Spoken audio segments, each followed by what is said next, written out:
بسم اللہ الرحمن الرحیم۔ السلام علیکم دوستو، ٹرائیٹل سکسیس چین کی جانب سے آپ سب کو اپنی چینل میں خوش آمدید کہتا ہوں۔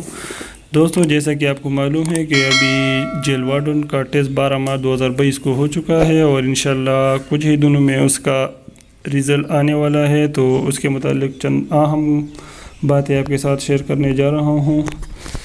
یہ میرے ساتھ جیل وارڈن کا ایڈورٹائزمنٹ ہے جس میں کچھ اہم ضروری باتیں لکھی گئی ہے سلیکشن کے متعلق۔ یہ پوائنٹ نمبر 5 کو اگر آپ نوٹ کریں، میٹرک ڈویژن نمبرات۔ میٹرک میں اگر آپ کا 60% یا 70% یا اس سے اباؤ اگر آپ کے مارکس ہیں تو آپ کو انٹرویو میں ایسٹا کوڈ کے ذریعے 70 مارکس پہلے سے دے دیا جائے گا۔ لیکن اگر آپ کا 45 اور 60 کے درمیان مارکس ہے میٹرک کے، یعنی اگر آپ کا سیکنڈ ڈویژن ہے تو آپ کو 53 مارکس دے دیے جائیں گے۔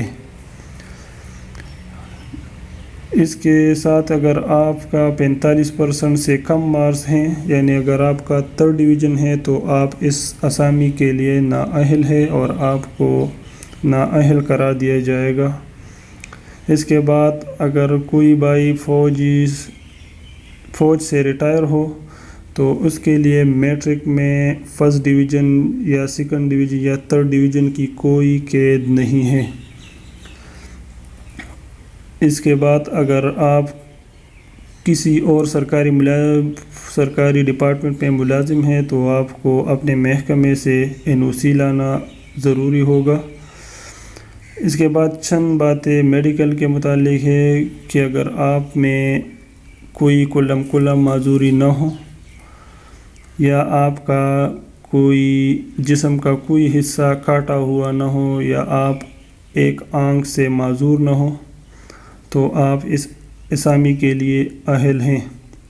چوتھی بات یہ ہے کہ سلیکشن کمیٹی کا فیصلہ حتمی ہوگا، یعنی اس میں کوئی رد و بدل نہیں کیا جائے گا۔